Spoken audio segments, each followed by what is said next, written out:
Here we go. The first branch of the Mabinogi. Pwyll, Prince of Dyfed, was lord over the 7 cantrefs of Dyfed.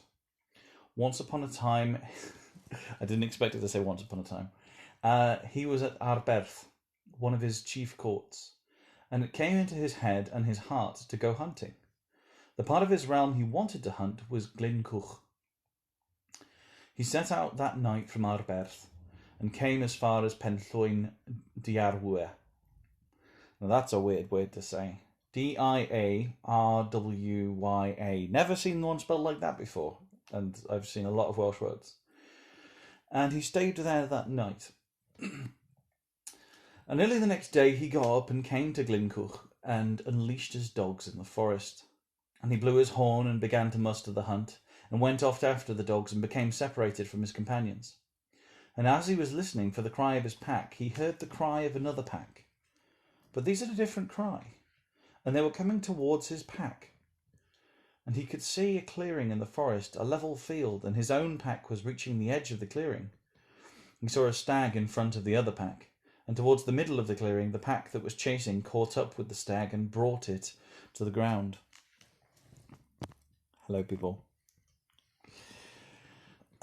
Then Pwyll looked at the colour of the pack without bothering to look at the stag. And of all the hounds he had seen in the world, he had never seen dogs of this colour. They were gleaming, shining white, and their ears were red.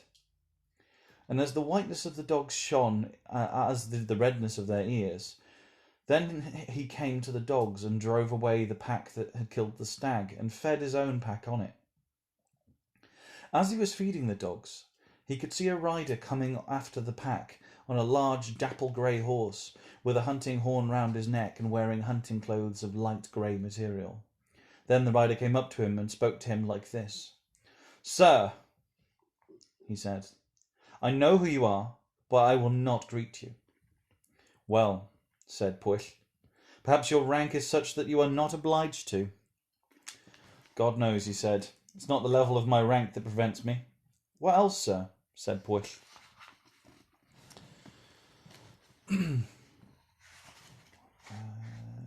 Oh, yeah, I've missed a page. There you go. "Between me and God," he said, "your own lack of manners and discourtesy." "What discourtesy, sir, have you seen in me?" "I have seen no greater discourtesy in a man," he said, "than to drive away a pack that had killed the stag and feed your own pack on it," he said.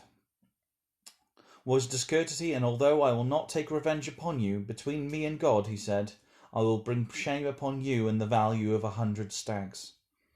"Sir," said Pwyll, "if I have done wrong, I will redeem your friendship." "How will you redeem it?" he replied. I'm glad to hear it. "According to your rank, but I do not know who you are. I am a crowned king in the land that I come from." "Hey, Kimber." "Lord," said Pwyll, "good day to you, and which land do you come from?" "From Annwfyn," he replied. "I am Arawn, king of Annwfyn." "Lord," said Pwyll, "how shall I win your friendship?" "This is how," he replied. "A man whose territory is next to mine is forever fighting me. He is Havgan, a king from Annwfyn. By ridding me of that oppression, and you can do that easily, you will win my friendship." "I will do that gladly," said Pwyll. "Tell me how I can do it." "I will," he replied. "This is how. I will make a firm alliance with you. What I shall do is to put you in my place in Annwfyn, and give you the most beautiful women you have ever seen to sleep with you every night, and give you my face and form so that no chamberlain, nor officer, nor any other person who has ever served me shall know that you are not me. All this," he said, "from tomorrow until the end of the year, and then we shall meet again in this place." "Well and good," Pwyll replied. "But even if I am there until the end of the year, how will I find the man of whom you speak?" "A year from tonight," Arawn said, There is a meeting between him and me at the ford. Be there in my shape, he said, and you must give him only one blow. He will not survive it. And although he may ask you to give him another, you must not, however much he begs you, because no matter how many blows I give him, the next day he was fighting against me as well as before. Well and good, said Pwyll, but what shall I do with my realm?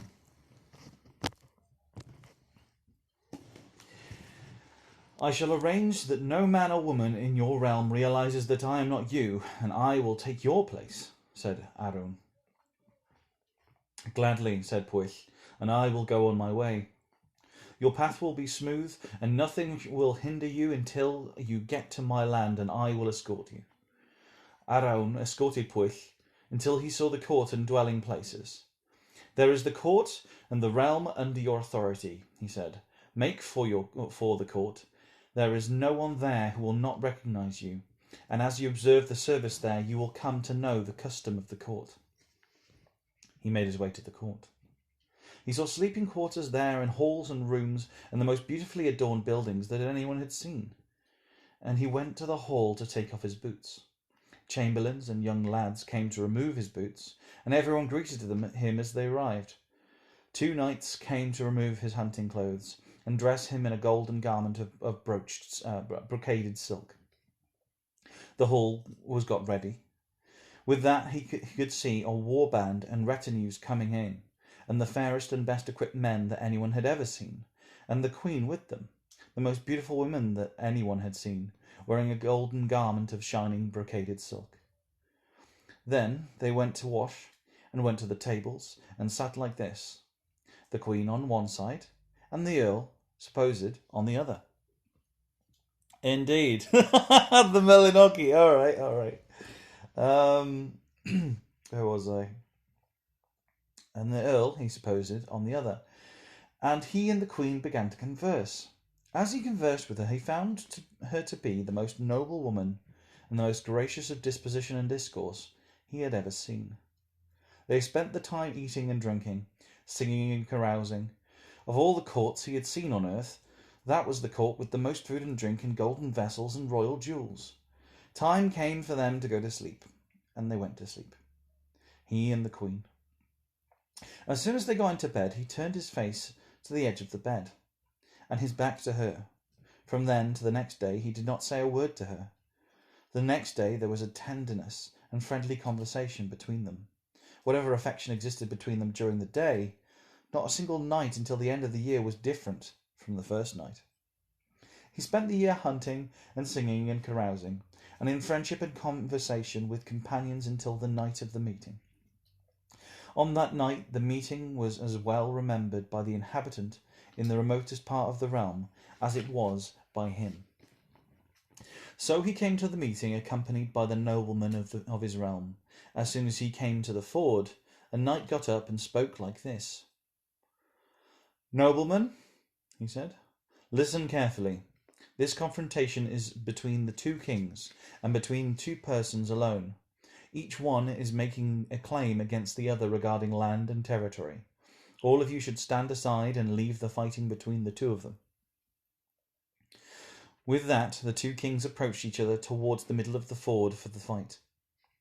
And at the first attack, the man who was in Arun's place strikes Havgan in the centre of the boss of his shield, so that it splits in half and all his armour shatters, and Havgan is thrown the length of his arms and spear shaft over his horse's crupper to the ground, suffering a fatal blow. "Lord," said Havgan, "what right did you have to my death? I was claiming nothing from you, nor did I know of any reason for you to kill me. But for God's sake," he said, "since you have begun, then finish." "Lord," said the other, "I may regret doing what I did to you. Find someone else who will kill you. I will not kill you." "My faithful nobleman," said Havgan, "take me away from here. My death is now certain. There is no way I can support you any longer." "And my nobleman," said the man who was in Arun's place, "take advice and find out who should become vassals of mine." Hey Dara, it's been a while. Lord, said the nobleman, everyone should, for there is no king over the world, over the whole of Anuvon, except you. Indeed, he said, those who come submissively, it is right to receive them. Those who do not come willingly, we will force them by the power of the sword. Then he received the men's allegiance and began to take over the land. And by noon the following day, both kingdoms were under his authority. Then Pwyll set off for his meeting place and came to Glyn Cylch. And when he got there, Arawn, king of Anuvon, was there to meet him. Each one was glad to see the other.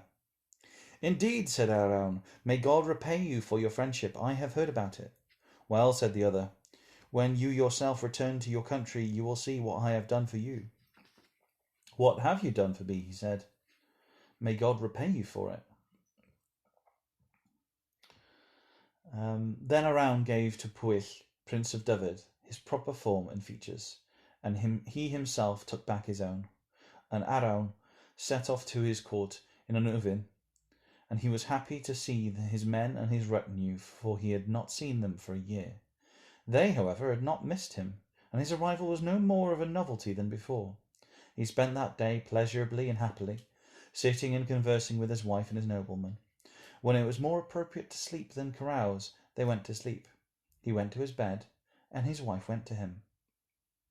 The first thing he did was to converse with his wife, and indulge in an affectionate play and make love to her, and she had not been accustomed to that for a year, and reflected on that.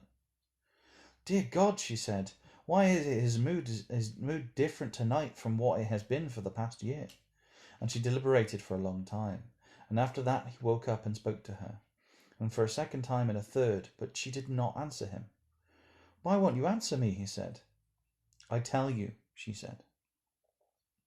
Then I have not spoken as much as this for a year in this bed. How can that be? He said. We have always talked. Shame on me, she said, if there has been between us for the past year, for the time we were wrapped in our bedclothes, either pleasure or conversation, or have turned your face to me, let alone anything more than that. And then he thought, Dear Lord God, he said, I had a friend whose loyalty was steadfast and secure. And then he said to his wife, Lady, he said, do not blame me. Between me and God, he said, I have neither slept nor lain down with you for the past year. And then told her the whole story. I confess to God, she said, I struck a firm bargain for your friend to have fought off the temptations of the flesh and kept his word to you. Lady, he said, those were my very thoughts while I was silent just now. No wonder, she said. Then Pwyll, Prince of Dyfed, came to his realm and his land, and he began to question the noblemen of the land as to how he had ruled over them during the past year compared to how he had ruled before that. Lord, they said, never have you been so perceptive, never have you been such a kind young man, never have you been so ready to distribute your wealth, never have you ruled better than during this year. Between me and God, he said, it is right for you to thank the man who was with you. This is the story how it happened. Pwyll told them everything. Well, Lord, they said, thank God you had that friendship, and the rule we have had this year, surely you will not take it from us. I will not, between me and God, said Pwyll. From that time on, Pwyll and Arawn began to build up their friendship, and sent each other horses and hunting dogs and hawks, and whatever treasure they thought would please the other. And because he had stayed that year in Anuvon, and had ruled there so successfully, and united the two realms through his courage and prowess, the name Pwyll, Prince of Dyfed, fell into disuse, and he was called Pwyll Pen Anuvon from then on. Once upon a time, Pwyll was at Arberth, on one of his chief courts, where a feast had been prepared for him, and there was a large retinue of men with him. After the first sitting, Pwyll got up to take a walk, and he made for the top of the mound that was above the court, called Gorsedd Arberth. Lord, said one of the court, the strange thing about the mound is that whatever nobleman sits on it will not leave there without one of two things happening. Either he will be wounded or injured, or else you will see something wonderful." "I am not afraid to be wounded or injured among such a large company as this. As for something wonderful, I would be glad to see that. I will go and sit on the mound." He sat on the mound, and as they were sitting, they could see a woman wearing a shining golden garment of brocaded silk on a big, tall, pale white horse coming along the highway and ran past the mound. Anyone who saw it would think that the horse had a slow, steady pace, and it was drawing level with the mound. "Men," said Pwyll, "do you any of you recognize the rider?" "No, Lord," they said. "Let someone go and meet her to find out who she is," he said. One of them got up, but when he came to the road to meet her, she had gone past. He followed her as fast as he could on foot, but the greater his speed, the further she drew away from him. When he saw her, it was useless to pursue her. He returned to Pwyll and said to him, "Lord, it is useless for anyone in the world to pursue her on foot." "Very well," said Pwyll. "Go to the court and take the fastest horse that you know of and go after her." He took the horse and off he went. He came to the open, level plain and set spurs to the horse, and then more he spurred the horse, and further she drew away from him. She was going at the same pace as when she had started. His horse became tired, and when he realized that his horse's pace was failing, he returned to where Pwyll was. "Lord," he said, "it is useless for anyone to pursue the rider over there. I know of no faster horse in the realm than this, yet it was useless for me to pursue her." "Yes," replied Pwyll, "there is some magical explanation here. Let us return to the court." They came to the court and passed that day. The next day they got up and passed that too, until it was time to go and eat. And after first sitting, "Well," said Pwyll, "let those of us who went yesterday to the top of the mound, and you," he said to one of his young lads, "bring along the fastest horse you know of in the field." And the young lad did that. They made for the mound together with the horse. As they were about to sit down, they saw a lady on the same horse and wearing the same garment coming along the same road. "Here is yesterday's rider," said Pwyll. "Be ready, lad," he said, "to find out who she is." "Lord," he said, "I shall do that gladly." With that the rider drew level with them. Then the young lad mounted the horse, but before he had settled himself in his saddle, she had gone past, putting a fair distance between them. Her pace was no different to the day before. He set his horse to amble, and he thought that although his horse was going slowly, he would catch up with her. But that was futile. He gave his horse its head. He was no closer to her than if he were on foot, and the more he spurred his horse, the further she drew away from him. Her pace was no faster than before. Since he saw that it was futile for him to pursue her, he returned and came to where Pwyll was. "Lord," he said, "the horse cannot do any better than you have seen, and I have seen that it is useless for anyone to pursue her," Pwyll replied. "And between me and God," he said, "she has a message for someone on this plain. Had her obstinacy not stopped her from delivering it, let us return to the court." They came to the court and spent that night singing and carousing until they were contented. The next day they amused themselves until it was time to go and eat. When they had finished eating, Pwyll said, "Where are those who were with me yesterday and the day before on top of the mound?" "Here we are, Lord," they said. "Let us go to the mound and sit," he said. "And you," he said to his groom, "saddle my horse. Saddle it well, and bring it to the road, and bring along my spurs." The groom did that. They came to the mound and sat down. They were there hardly any time at all when they saw a rider coming along the same road in the same manner and at the same pace. "Groom," said Pwyll, "I see the rider. Give me my horse." Pwyll mounted his horse, and no sooner had he mounted his horse than she rode past him. He turned after her and let his spirited, prancing horse go at its own pace, and he thought that at the second leap or the third he would catch up with her. But he was no closer to her than he had been before. He urged his horse to go as fast as possible, but he saw that it was useless for him to pursue her.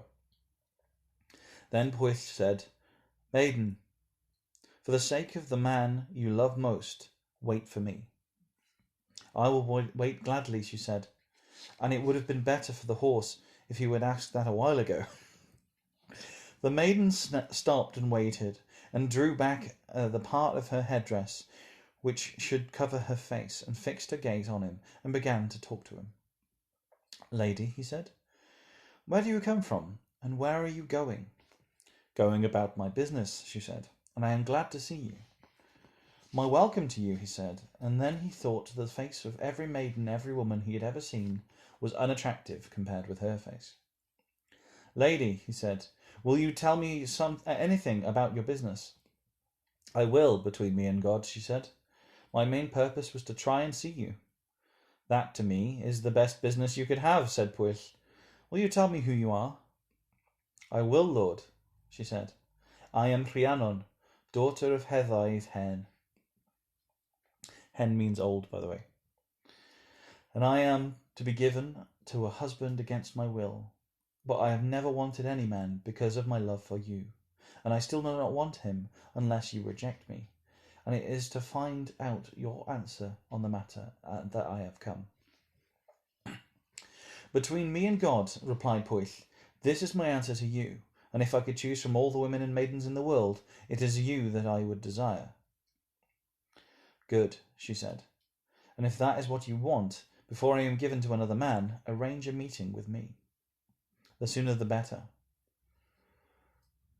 as far as I'm concerned," said Pwyll. "Arrange the meeting wherever you want." "I will, Lord," she said, "a year from tonight, in the court of Davies, and I will have a feast prepared ready for when you come." "Gladly," he replied, "and I will be at that meeting." "Lord," she said, "farewell, and remember to keep your promise, and I shall go on my way." They parted, and he went to his retinue and his men. Whatever questions they asked concerning the maiden, he could turn to other matters. Then they spent the year until the appointed time, and Pwyll got ready with 99 horsemen. He set off for the court of Davies Hen, and he came to the court, and they welcomed him. And there was a gathering and rejoicing, and great preparations waiting for him. And all the wealth of the court was placed at his disposal. The hall was prepared, and they went to the tables. This is how they sat: Davies Hen on one side of Pwyll, and Rhiannon on the other. After that, according to his rank, they ate and caroused and conversed. As they began to carouse after eating, they all saw a tall, regal, auburn-haired lad enter, wearing a garment of brocaded silk. When he came to the upper end of the hall, he greeted Pwyll and his companions. "God's welcome to you, friend, and come and sit down," said Pwyll. "No," he said, "I am suppliant, and I will make my request." "Do so with pleasure," said Pwyll. "Lord," he said, "my business is with you, and I have come to ask you a favour. Whatever you ask as me, as long as I can get it, it shall be yours." "Oh," said Rhiannon, "why did you give such an answer?" He has given it, lady, in the presence of noblemen," said the lad. "Friend," said Pwyll, "what is your request?" "The woman I love most you are to sleep with tonight, and it is to ask for her, and for the preparations and provisions that are here I have come." Pwyll was silent, for there was no answer that he could give. "Be silent for as long as you like," said Rhiannon. "Never has a man been more stupid than you have been." "Lady," he said, "I did not know who he was." "That is the man to whom they wanted to give me against my will," she said. "Gwawl, son of Clyd, a powerful man with many followers. And since you have given your word, give me to him for fear of bringing disgrace upon yourself." "Lady," he said, "I do not know what sort of answer this is.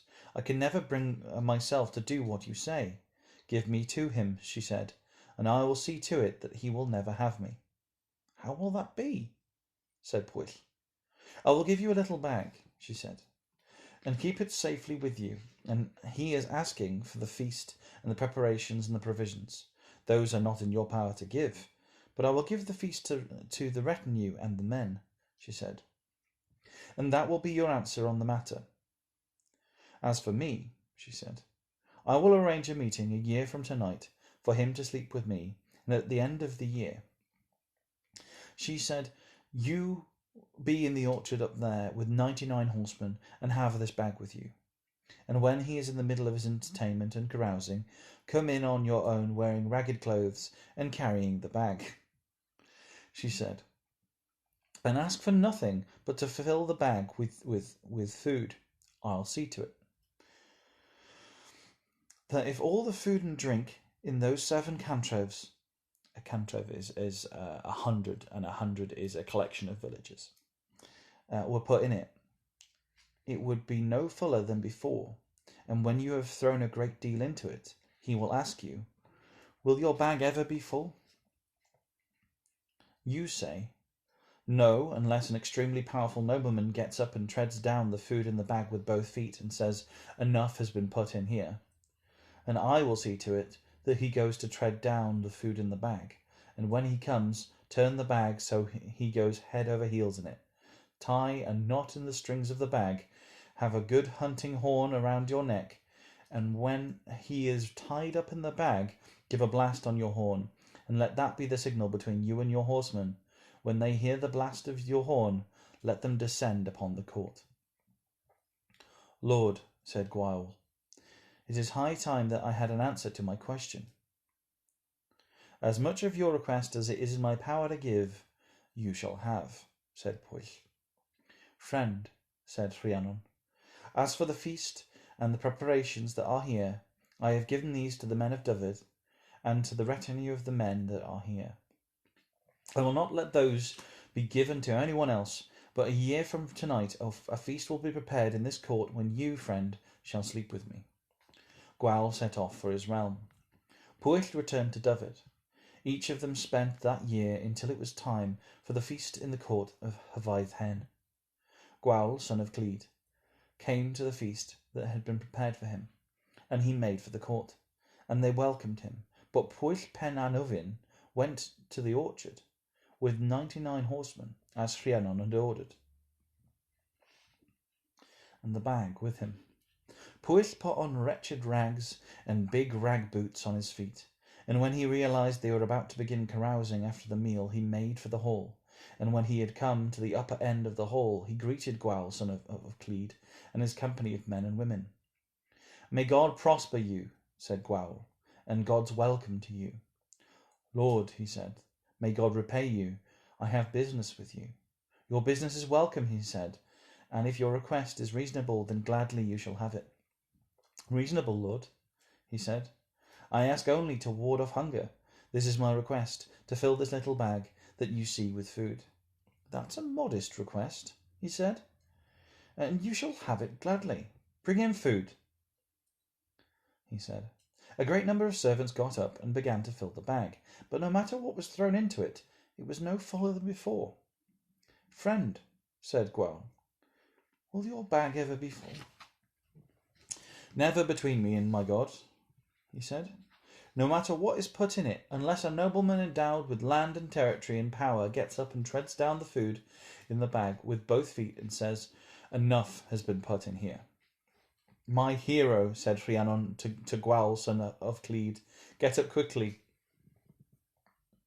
I will gladly, he said. Excuse me.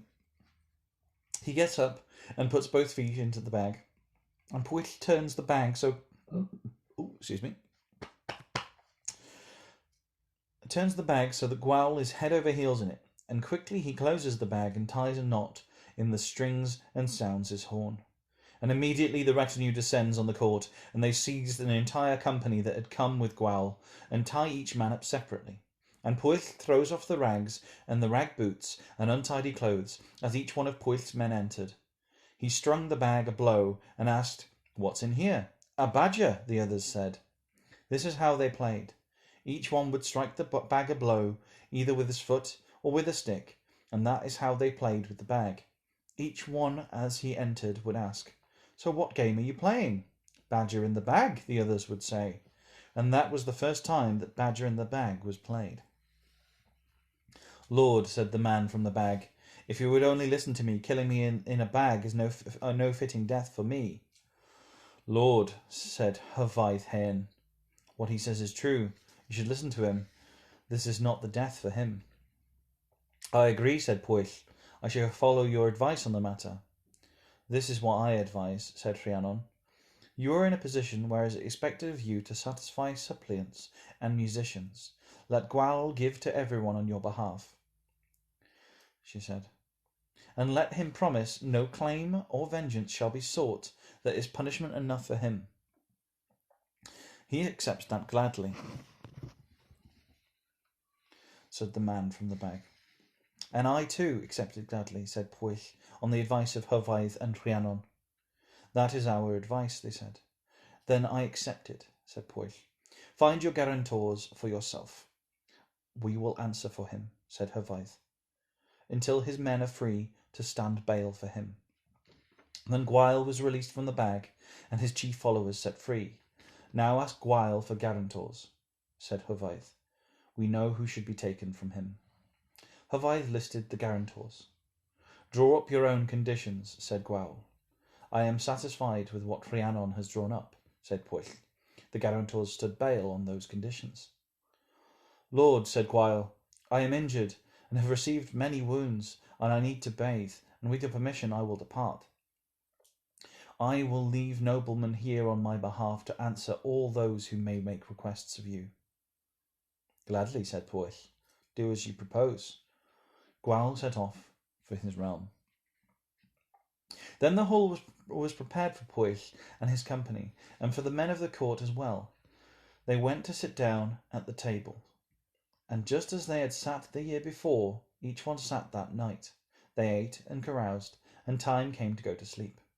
Pwyll and Rhiannon went to the chamber and spent the night in pleasure and contentment.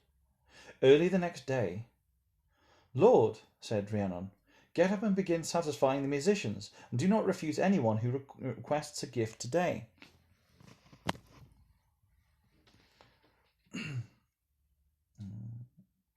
I will do that gladly, said Pwyll, today and every day while this feast lasts. Pwyll got up and called for silence, asking the suppliants and the musicians to present themselves, and telling them that each one would be satisfied according to his wish and whim, and that was done. They consumed the feast, and no one was refused while it lasted. When the feast came to an end, Lord, said Pwyll to Hythe, with your permission, I will set out for David tomorrow. Well and good, said Hythe. May God ease your path, arrange a time and a date for Rhiannon to follow you. Between me and God, said Pwyll, we will leave here together. Is that your wish, Lord? Said Hythe. It is between me and God, said Pwyll. The next day they travelled to David, and made for the court at Arberth, where the feast had been prepared for them. The best men and women in the land and the realm had assembled before them. Neither a man nor woman among them left Rhiannon without being given a notable gift, either a brooch or a ring or a precious stone. They ruled the land successfully that year and the next, but in the third year the noblemen of the land began to worry at seeing a man whom they loved as much as their lord and foster brother without an heir, and they summoned him to them. The place where they met was Preseli in David. That's in Pembrokeshire, by the way. David is no longer a county, although it is referred to on some addresses. Lord, they said, we know that you're not as old as some of the men of this land, but we are afraid that you will not get an heir from the wife that you have, and because of that, take another wife from whom you may have an heir. You will not live forever, they said, and although you may want to stay as you are, we will not allow it. Well, said Pwyll, we have not been together for long yet, and much may happen. Delay the matter until the end of the year. A year from now we will arrange to meet, and I will abide by your decision. The meeting was arranged. Before the whole period had elapsed, a son was born to him, and he was born in Arberth. On the night of his birth, women were brought to keep watch over the boy and his mother. But the women fell asleep, and so did the boy's mother Rhiannon. 6 women had been brought to the chamber. They kept watch for the part of the night. However, before midnight each one fell asleep and woke up towards cock-crow.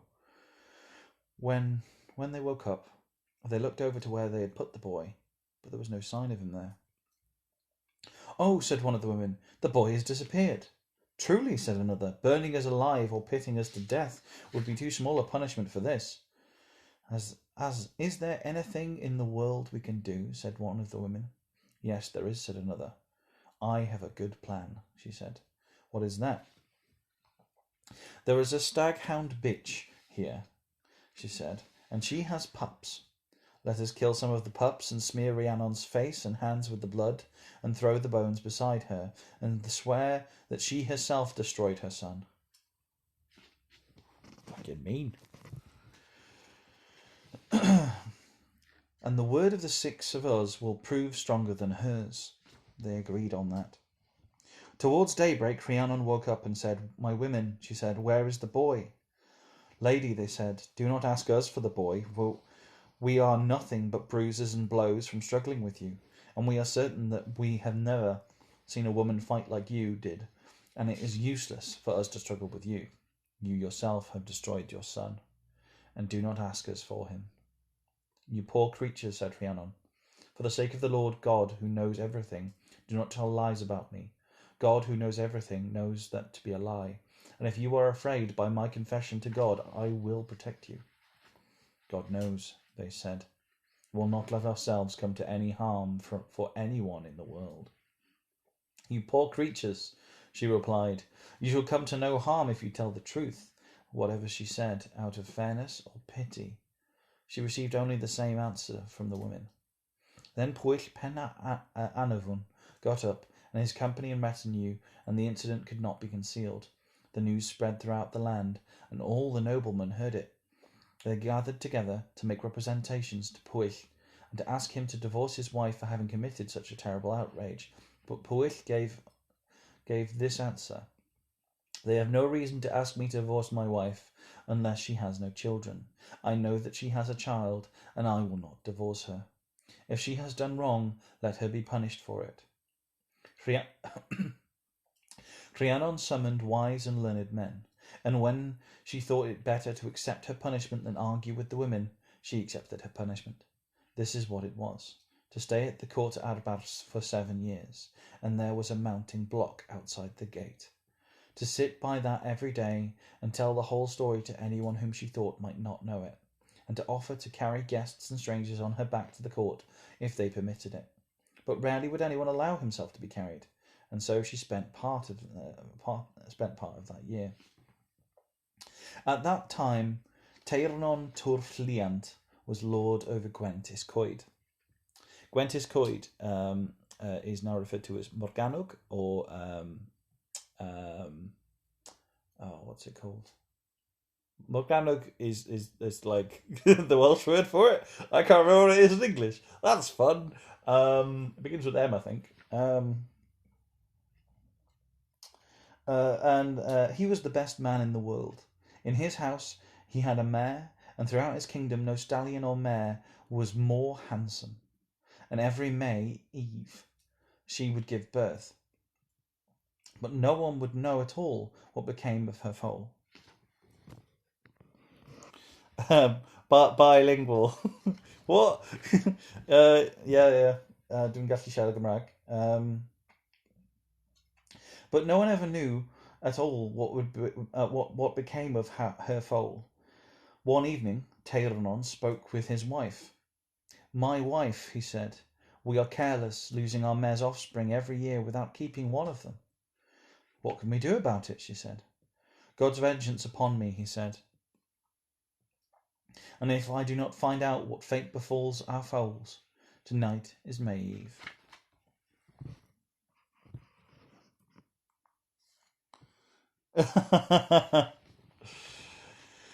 Funny.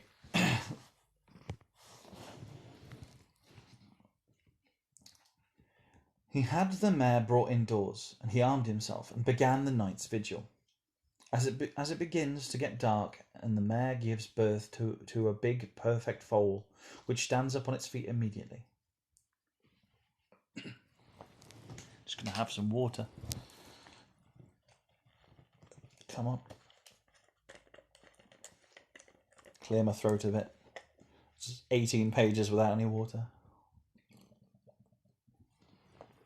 Okay. Let's try this again. Teirnon gets up to examine the sturdiness of the foal. As he is doing this, he hears a loud noise, and after the noise, an enormous claw comes through the window and grabs the foal by its mane. Teirnon draws his sword and cuts off the arm at the elbow, so that that part of the arm, the foal with it, are inside.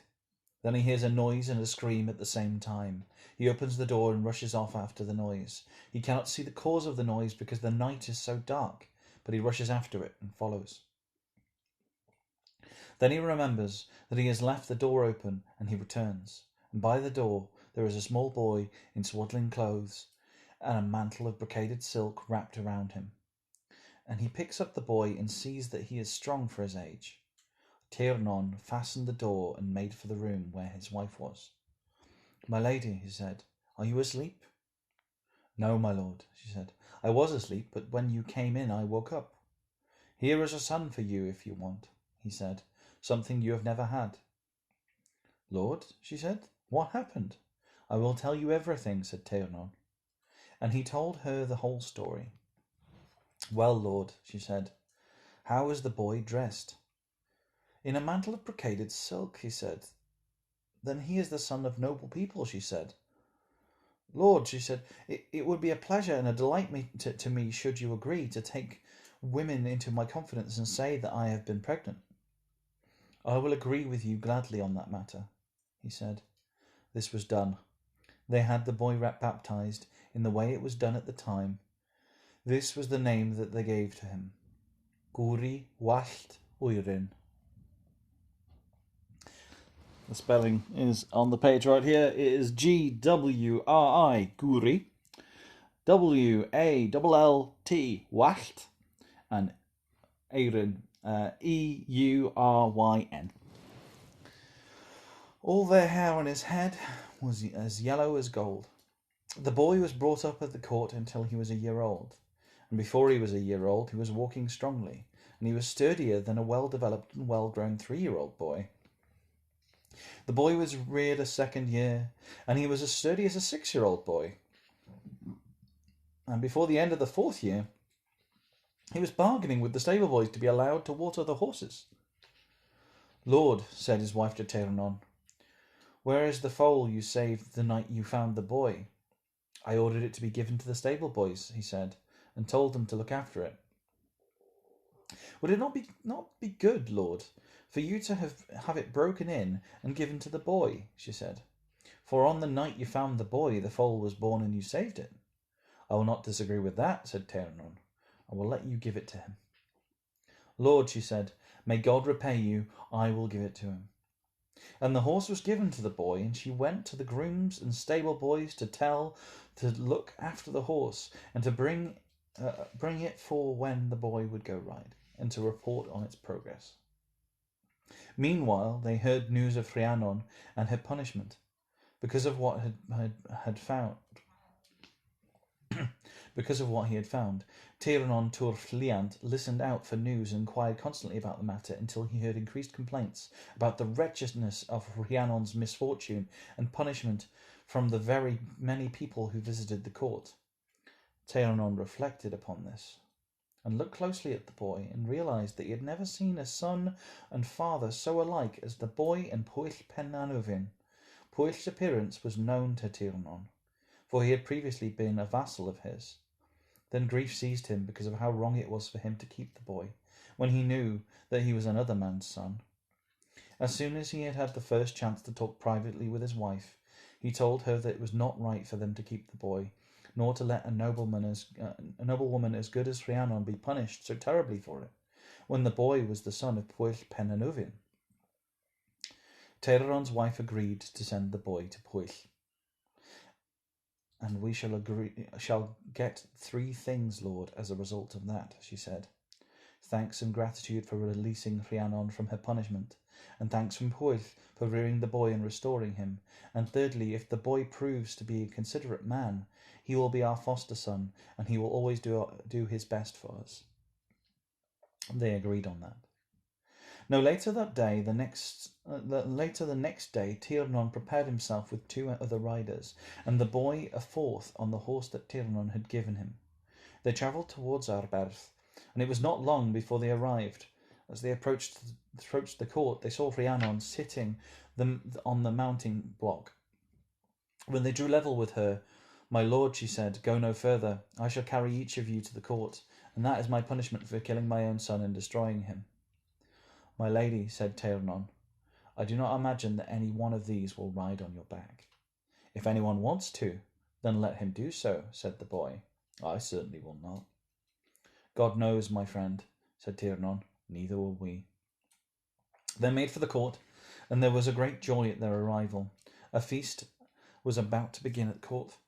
Pwyll himself had just returned from a circuit of Dyfed.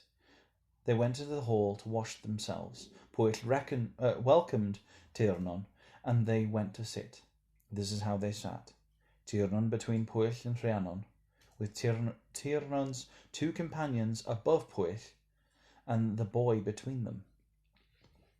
When they had finished eating, at the beginning of the carousal, they conversed.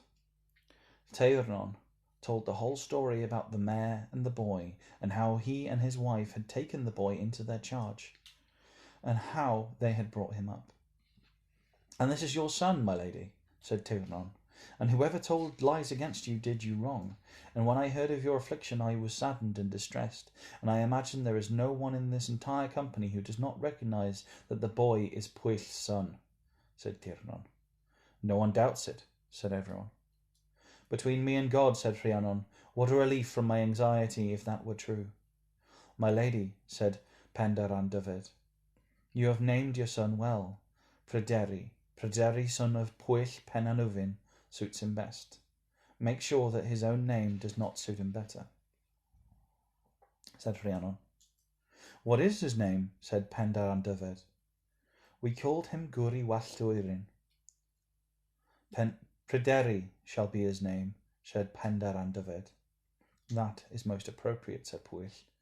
"To take the boy's name from the word of his mother uttered when she received joyous news about him," and they agreed on that. "Tiernon," said Pwyll, "God repay you for raising this boy until now. It is proper for him, if he proves to be a considerate man, to compensate you for it." "Lord," said Tiernon, "as for the woman who raised him, there was no one in this world who is grieving after him more than her. It is right for her to remember what we did for him, for my sake and hers." "Between me and God," said Pwyll, "as long as I live I will maintain both you and your realm, and as long as I am able to maintain my own. If he lives to maturity, it is more appropriate for him to maintain you than for me, and with your agreement, and that of these noblemen, since you have raised him until now, we will give him to Pendaran Dyfed to foster from now on. But you shall be his companions and his foster fathers." "That is sound advice," said everyone. Then the boy was given to Pendaran Dyfed, and the noblemen of the land allied themselves to him. Tiernon Twrliant and his companions set off for his land and his realm, full of love and joy. And he did not depart without having been offered the fairest jewels and the best horses and the most highly prized dogs. But he wanted nothing. They stayed in their own realm after that, and Pryderi, son of Pwyll Penanufin, was brought up carefully, as was proper, until he was the most handsome lad, and the fairest and the most accomplished at every worthy feat in the kingdom. And so years and years passed until Pwyll Penanufin's life came to an end, and he died, and Pryderi ruled the 7 cantrefs of Dyfed successfully. That's 700s, by the way. Beloved by his realm and all those around him. After that he conquered the 3 cantrefs of Ystraf Tywi and the 4 cantrefs of Ceredigion, and these are called the 7 cantrefs of Seisulluch. Sorry, that's a hard one after the previous sentences. Pryderi, son of Pwyll Penanwyn, was occupied with that conquest until he decided to take a wife. The wife he wanted was Cigfa, daughter of Gwyn Gohoyw, son of Gloyw Walllydan, son of Casnar Oledig, nobleman of this island. And so ends this branch of the Mabinogion. So yeah, that's 22 pages done, and I hope you enjoyed. I will read further branches in the future, but for now, that's enough. Hwyl am dro.